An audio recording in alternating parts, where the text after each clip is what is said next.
As consumers, we deal with sound all the time.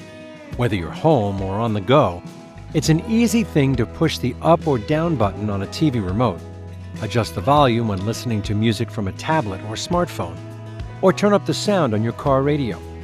It's all usually a one-step process. But as an engineer producing music for these devices, you will encounter many more ways to adjust gain along the recording and mixing signal path.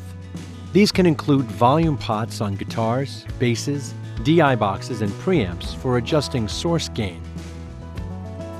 Hardware and software time-based effects like reverb and delay. Line trims on consoles and plugins used to boost level at the top of a channel. Plug-in and hardware compressors used to control dynamic range and EQs for sweetening tracks. Plus all manner of faders along the signal path, before, inside, and after the DAW, including sends and master faders. Finally, there are the volume controls for the headphones or speakers where you finally hear your work.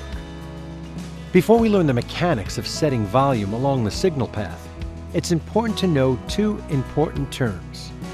A gain stage is a point in signal flow where volume can be increased or decreased.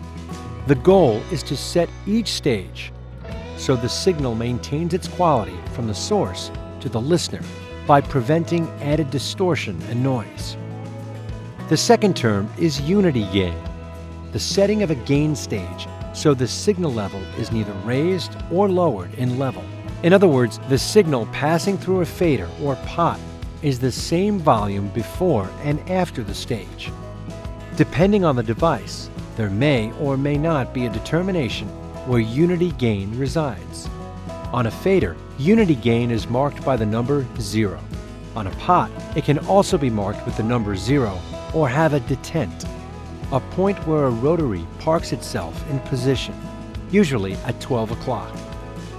No matter how it's established, unity gain is the way to take multiple gain stages in your signal flow out of play so you can establish one, or possibly two, as the predominant way of boosting or cutting signal gain.